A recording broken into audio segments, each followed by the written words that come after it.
आज सकाळी उठल्यापासून घरामध्ये इतकी कामं होती ना, की बस आणि त्यातल्या त्यात मुलांची मस्ती ही वेगळीच. चला तर मग आपण आपल्या रुटीनला सुरुवात करूया. तर सकाळी उठल्याबरोबर ना इथे पहिले मी 2 मिनिटं स्वतःला देते. आरशामध्ये बघून छान असं नीट केस विंचरून घ्यायचे आणि टिकली वगैरे पडलेली असेल तर तीही लावून घेते, जेणेकरून आपला जो काही मॉर्निंग रुटीन आहे ते फ्रेश सुरू होते. तर इथे आता मुले झोपलेली होती, त्यामुळे म्हटलं चला आता यांना झोपू द्यावं. आणि मी मात्र मस्त माझ्या रुटीनला लागलेली होती. तर इथे सगळ्यात आधी ना मी खिडकी, दरवाजे सगळं काही ओपन करते, जेणेकरून जी काही बाहेरची ताजी हवा आहे, ती आपल्या घरामध्ये शिरते आणि खूप छान असं पॉझिटिव्ह वाइब सकाळच्या वेळी येते. त्यानंतर ना पटकन असं अंगण वगैरे झाडून घेतलं, कारण की मुलं झोपली आहे तोपर्यंत माझं टार्गेट असते, की माझं अंगण झाडून झालं पाहिजे आणि स्वतःचं ब्रश वगैरे सगळ्या गोष्टी झाल्या पाहिजे. जेणेकरून जो काही एकांतपणाचा वेळ आहे ना, त्याच्यामध्ये आपली चिडचिड होत नाही. म्हणून मुलं जेव्हाही उठेल ना 8 वाजता उठेल तर 7:30 वाजताचं माझं टायमिंग आहे. म्हणजे एक्झाम्पल देते मी. 7:30ला उठत असेल तर माझा 7 वाजताचा टायमिंग आहे. म्हणजे मुलं उठायच्या आधी मी अर्धा तास आधी उठते आणि आपले एवढे सगळे कामं उरकवून घेते.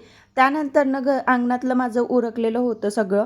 तर अंगणामध्ये पाणी वगैरे टाकून घेतलं आणि घरामध्ये आली तेवढ्यातनंच मितू उठलेला होता.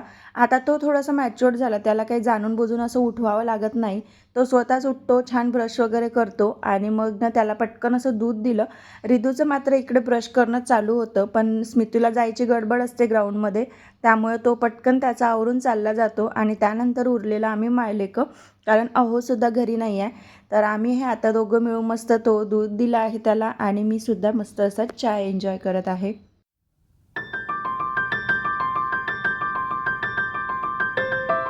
चहा वगैरे घेतला आणि त्यानंतरनं पटकन लागली नाश्त्याच्या तयारीला. तेवढ्यात बाहेर येऊन बघितलं तर रिधूनं असं पॉटमधलं पूर्ण माती खाली टाकून तो छान असा जे-सी-बीसोबत खेळत होता. ते त्याचं रोजचंच काम आहे. त्याच्यामुळं मला काही वेगळं वाटलं नाही. पण म्हटलं चला तुमच्यासोबत ते शेअर करावं. त्यानंतर नाश्ता वगैरे झाला. तोपर्यंत स्मितू घरी आलेला होता. तर दोघांनाही नाश्ता दिला आणि यांच्यासोबतच मी सुद्धा नाश्ता करून घेतला. आता रुटीनचं इतकं माझ्यावर भर पडलेला आहे ना, ही सिक्वेन्स थोडीशी जरी चुकली ना, तरी असं वाटते की माझे कामं ना व्यवस्थित झालेले नाही आहे. तर इथे नाश्त्यापर्यंतचं तर माझं सेम रुटीन आहे. पण त्याच्यानंतर जे काही रुटीन आहे ना, ते असं असते. सगळ्यात आधी मी बेडरूममध्ये येऊन त्याच्यातलं क्लिनिंग करून घेते. म्हणजे जे काही कपडे धुवायचे असेल ते काढून घेते. घड्या करायचे 1-2 कपडे राहिलेले राहते. ते सुद्धा मग घड्या करून व्यवस्थित जागच्या जागी ठेवून देते. त्यामुळे एक रूम मस्त अशी आवरली जाते आणि थोडंसं डोक्याचं जे ओझं आहे ना, ते हलकं होते, की नाही हां, आपली जी कामं आहे ना, ती अर्धी-पर्धी झालेली आहे. त्याच्यामुळे मी असं सिक्वेन्स ठेवते.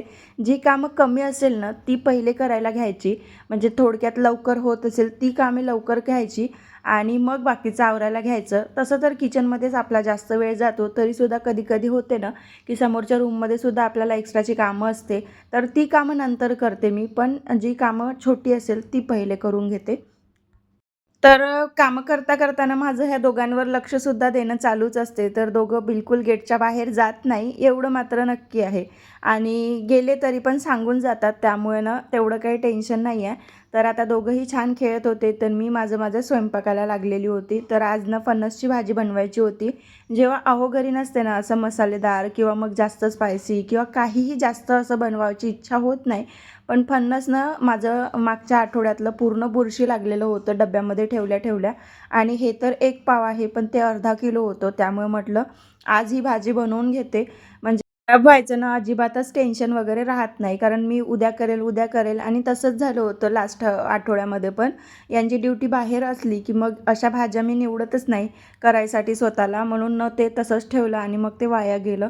त्यापेक्षा ना यावेळेस असंच करून घेतलं. तर आता इथे पोळ्या झाल्या आणि लगेचच मग गॅस ओटा मी स्वच्छ करायला घेतला. पण त्याच्या आधी मी भांडे रोजच घासून घेते. म्हणजे गॅस ओटा क्लीन व्हायच्या आधी भांडे घासले ना, की अर्धा गॅस ओटा हा क्लीन दिसतो आणि जे काही छोटे-मोठे याच्यातले त्याच्यात करायचे पण आपले भांडे असते ना, की याच्यातलं त्याच्यात ट्रान्सफर करून ठेवून दे, तर ते सुद्धा कमी होऊन जाते आणि एकसोबत सगळी जी काही नाश्त्याची वगैरे चहापासूनची जी भांडी असते ना, ती पण याच वेळेला घासते. आणि हो, जेव्हा रात्रीची पण भांडी असते ना, तीसुद्धा मी याच वेळेला घासते. आणि जर मला वेळ मिळाला 5-10 मिनटं तर मग मी उठल्याबरोबर ती भांडी घासते. नाही तर माझं तर रुटीन आहे, की रात्री सगळं क्लीन करून झोपायचं. तरीसुद्धा आता मुलांच्या सुट्ट्या आहेत, तर थोडाफार हा कंटाळा आपल्यामध्ये येतोच. तर आता इथे सगळं माझं किचन ओटा क्लीन झालेला आहे आणि त्यानंतरनं घेतलेलं आहे मी झाडझूड करायला. आता झाडल्यावर पुसायचं एवढंच माझं काम जे आहे ते बाकी होतं आणि नंतर मशीनमधले कपडे वगैरे जे आहे ते वाळू घालायचे. तर हाच होता आजचा छोटासा ब्लॉग. कसा वाटला तुम्हाला कमेंट करून नक्की सांगा. चला भेटू उद्याच्या ब्लॉगमध्ये. तोपर्यंत बाय बाय.